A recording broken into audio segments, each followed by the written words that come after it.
The HOA thought they had power over my mailbox, until they realized the city put it there.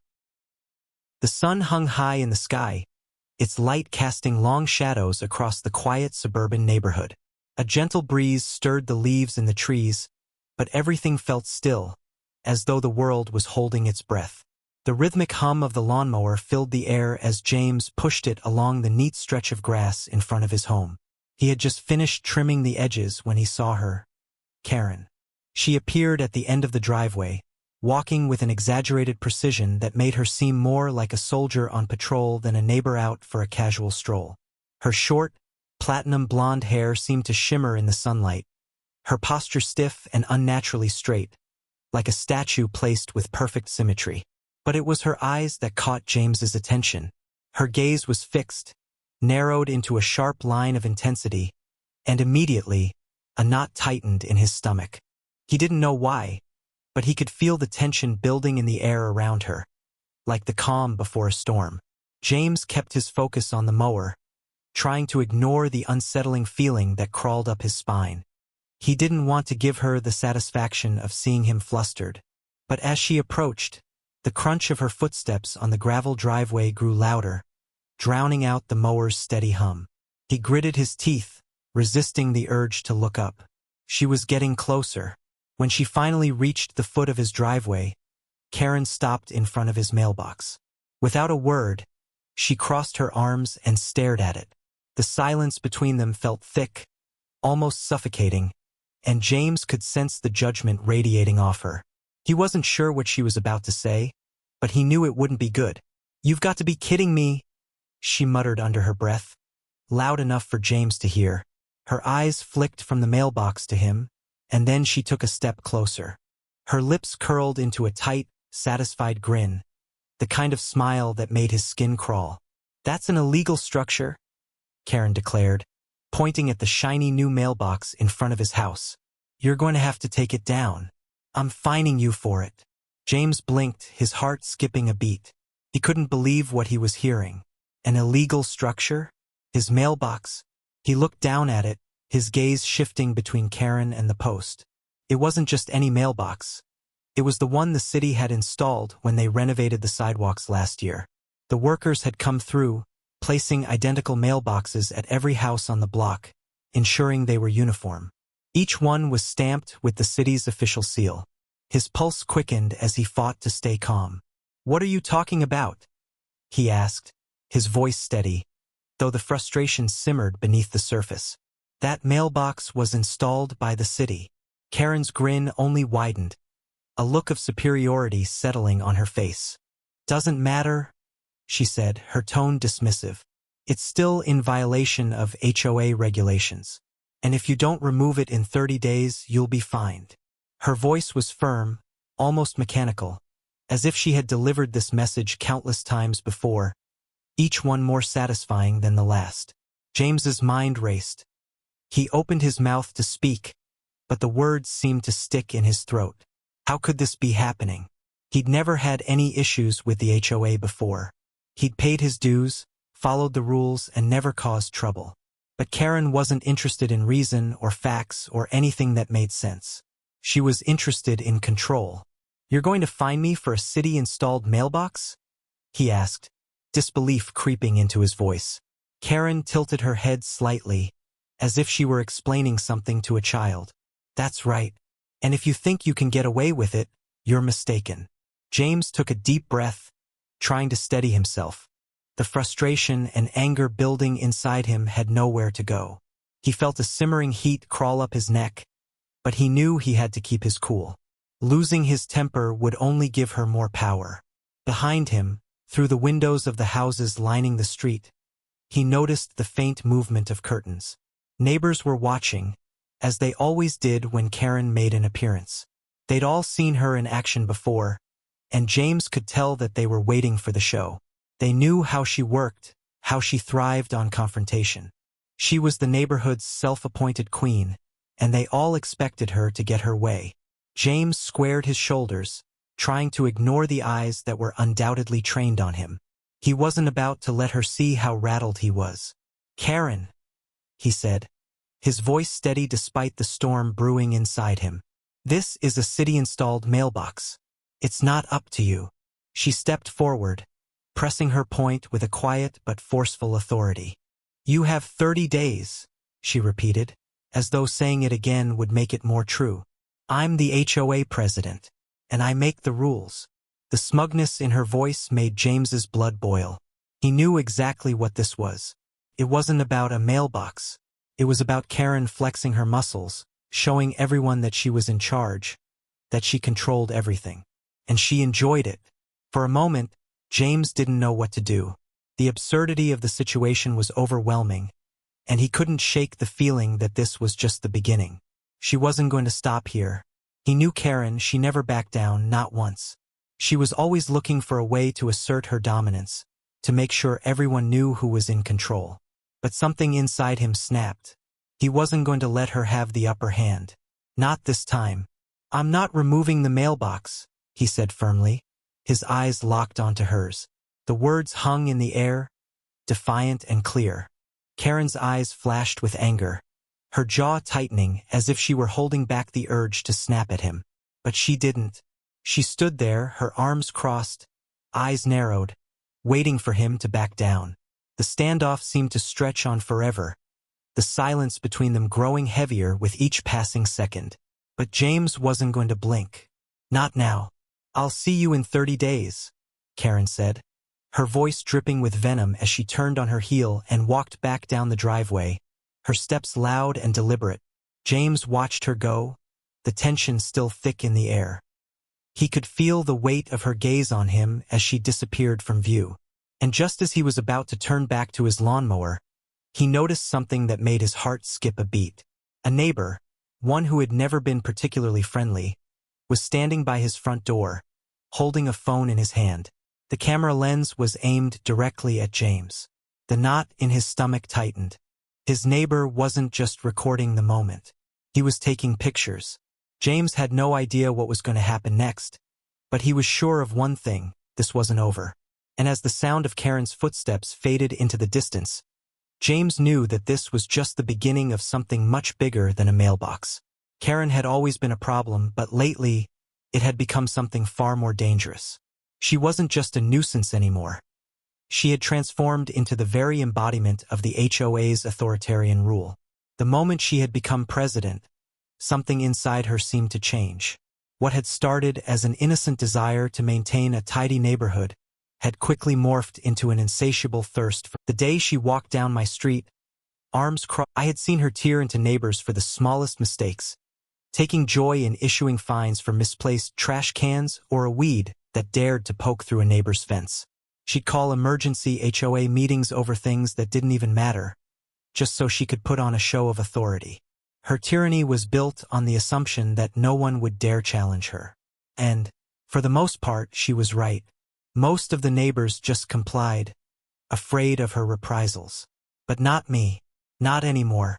That day, Karen's eyes were fixed on my mailbox as she marched across the lawn, the air around her thick with the tension of the moment.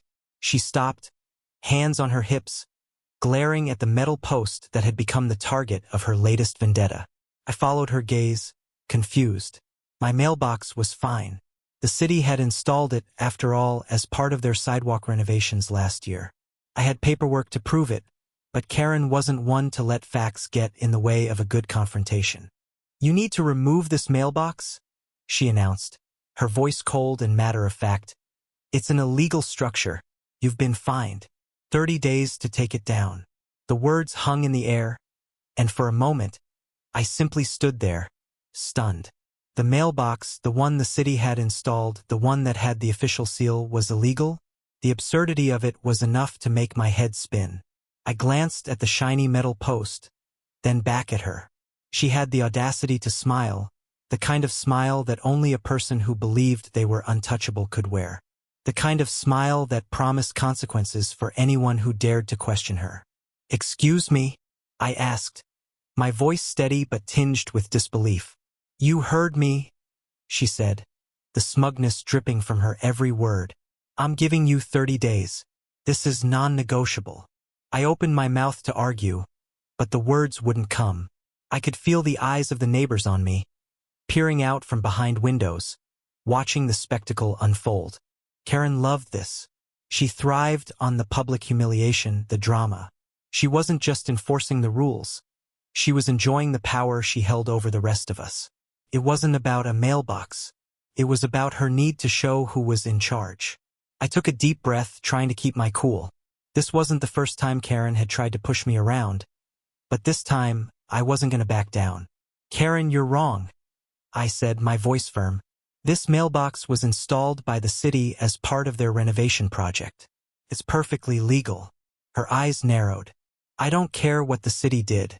It's still an eyesore, and I'm fining you for it. You have no choice." I stood there, stunned into silence. It wasn't just the mailbox. It was everything. The way Karen twisted the rules to fit her desires. The way she bulldozed anyone who disagreed with her. It wasn't just about me and my mailbox.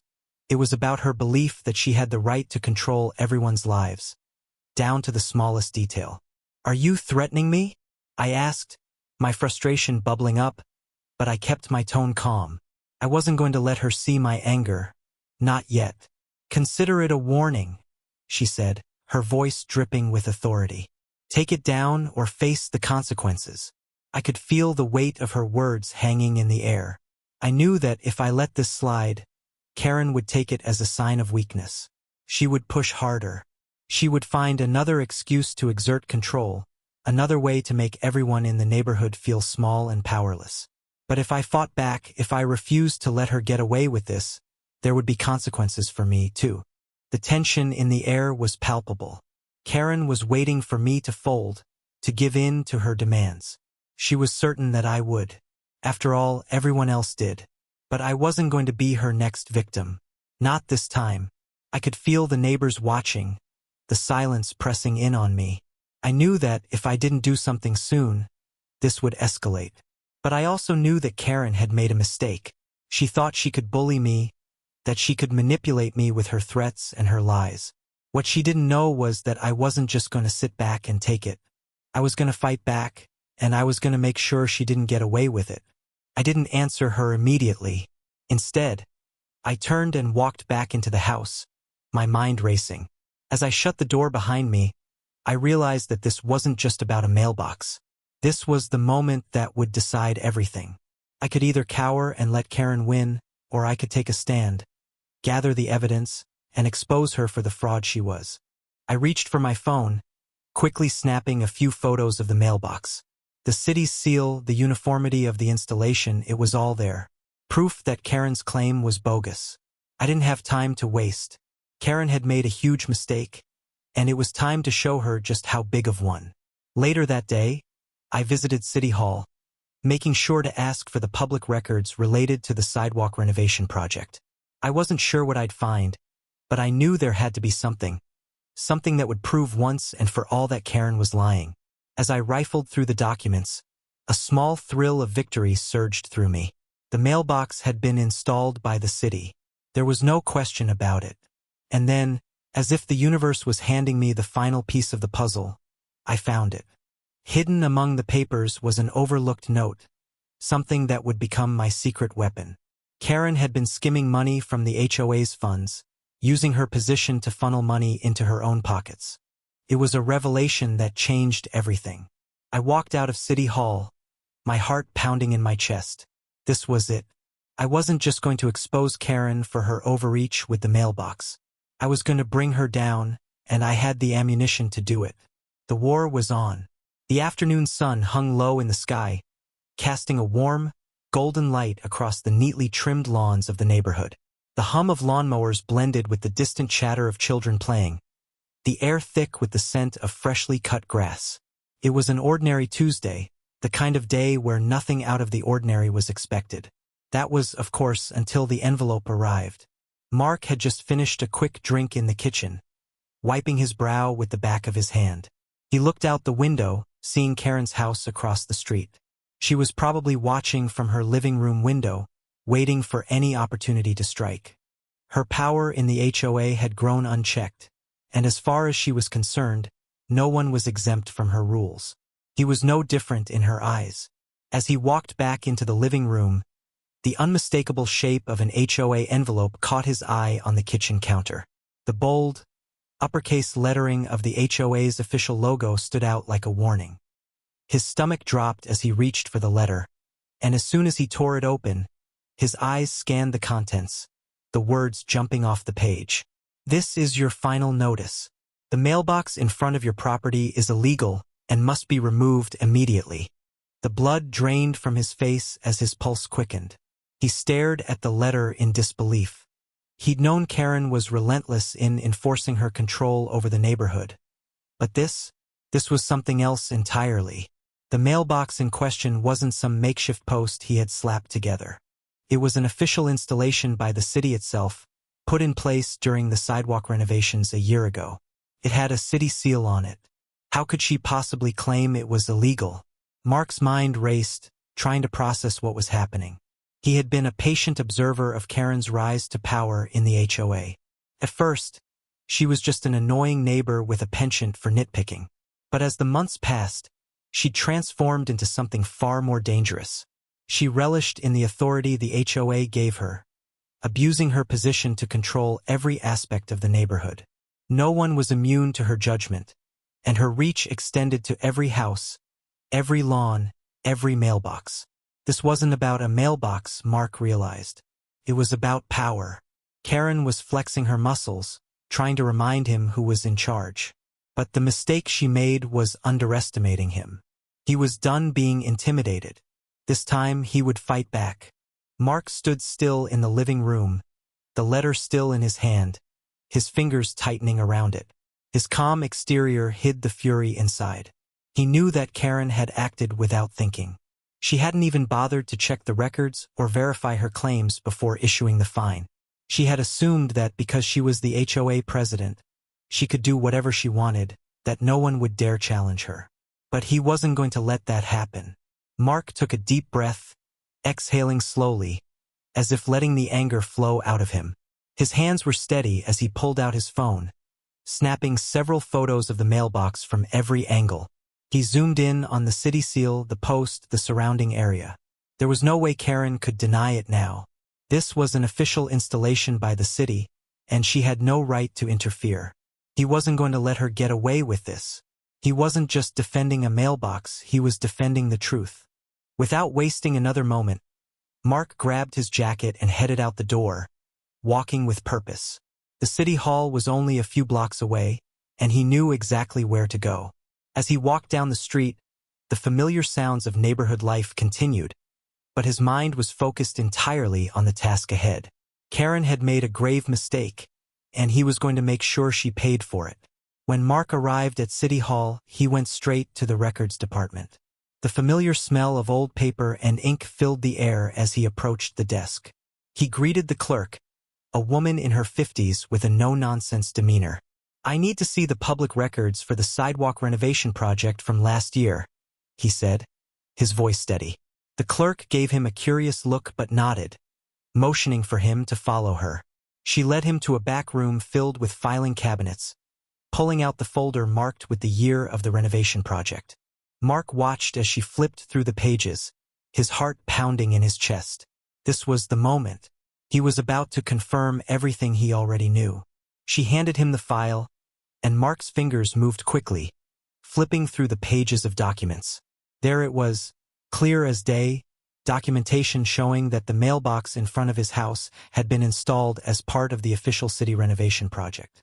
The seal on the post matched the one on the records. Mark smiled to himself. This was it. Karen had no case. But he wasn't finished yet. He knew he needed more than just proof of the mailbox's legitimacy. He needed to expose Karen for the power-hungry, manipulative individual she truly was. Mark's eyes skimmed over the other documents in the folder. As he looked through them, something caught his attention. There were mentions of discrepancies in the HOA's financial records, gaps in the budget, unexplained expenses, and unauthorized projects that didn't make sense. His heart skipped a beat. This was more than just a simple mistake. This was corruption. Mark's mind raced. He hadn't just found evidence of Karen's oversight. He had stumbled upon something far bigger, This was his chance to take her down. He wasn't going to let her get away with this, not when he had the chance to expose her for what she truly was. He quickly made copies of the relevant documents, knowing he had just uncovered the ammunition he needed. Karen had no idea what was coming, and the thought of watching her squirm was enough to fill him with a sense of satisfaction. The next few days were a blur of preparation.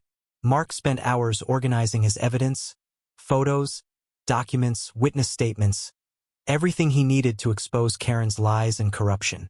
He kept his plans close to the chest, never revealing what he was up to. He knew that Karen was watching him closely, waiting for him to slip up. But Mark was patient. He knew the right moment would come, and when it did, Karen's world would come crashing down. The room was heavy with anticipation as the HOA meeting began.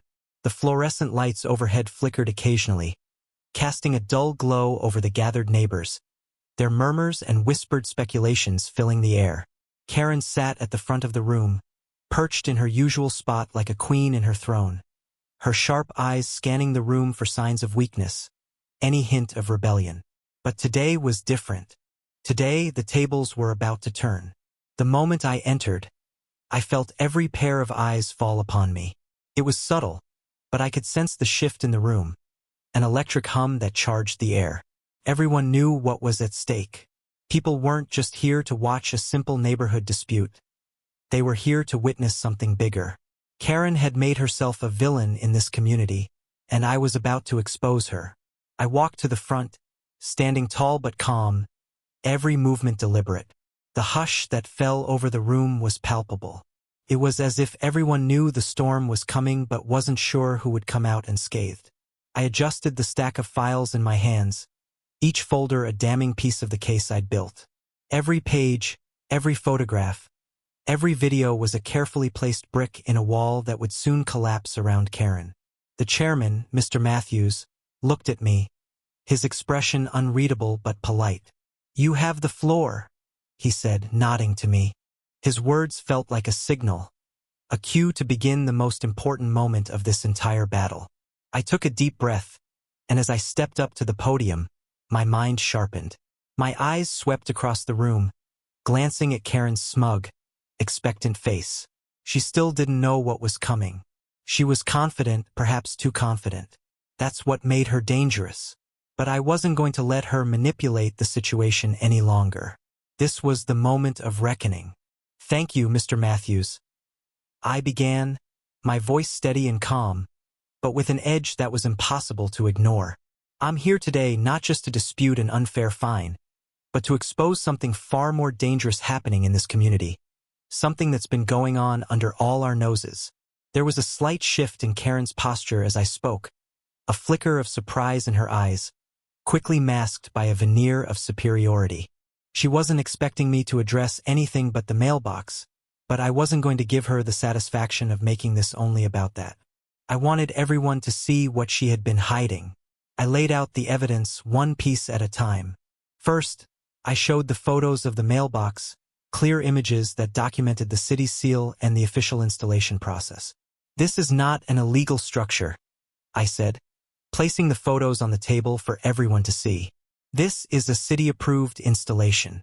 I have the records to prove it."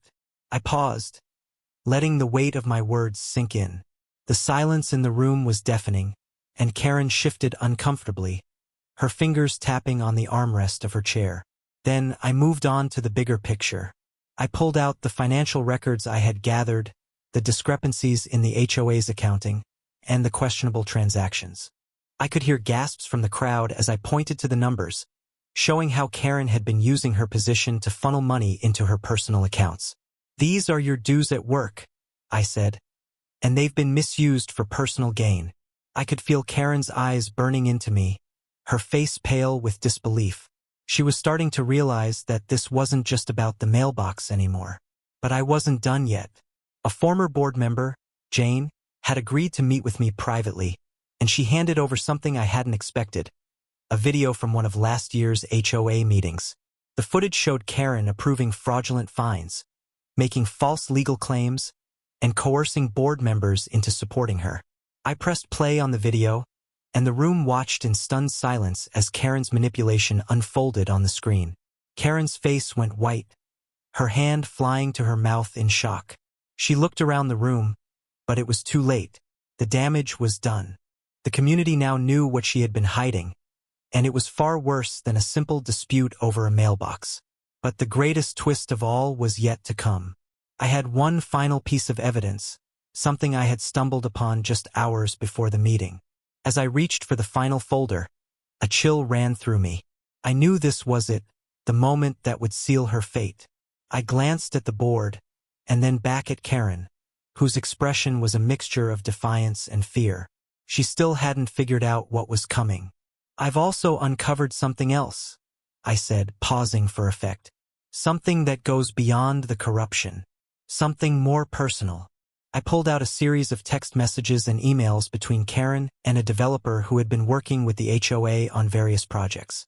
These messages revealed how Karen had been using her position to secure favors and kickbacks in exchange for pushing certain development projects through.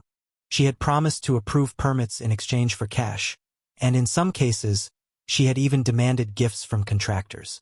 The room erupted in murmurs as the magnitude of her actions hit the community like a slap to the face. Karen's face twisted with anger, and for the first time, Matthews didn't respond. His silence spoke volumes, and the other board members sat frozen, staring at the evidence that was now on full display. I could see the neighbors in the room exchanging glances, their expressions a mix of disbelief, anger, and realization. The truth was out, and there was no going back for Karen now. She had used her position of power to manipulate and intimidate for too long, and the community was finally waking up to it. I took a deep breath, feeling the weight of the moment settle over me.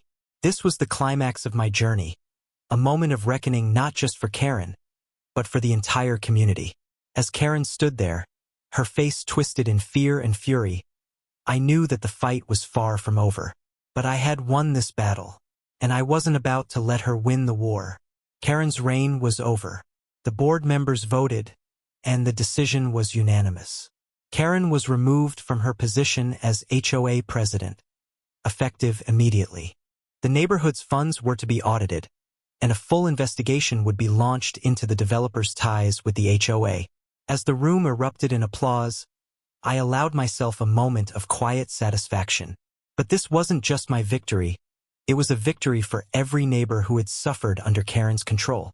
As the meeting adjourned and the crowd dispersed, I looked over at Karen one last time. Her face was pale, her eyes wide with shock. She was a woman undone, her empire of manipulation crumbling around her. I walked out of the room, my heart lighter than it had been in years, knowing that I had done what needed to be done. But this was only the beginning. The community had been shaken awake, and it was only a matter of time before the full extent of Karen's actions came to light. And when it did, there would be no place left for her to hide. The truth had set us free. Disclaimer: the video you watched is a fictional story created for entertainment and to convey a moral lesson.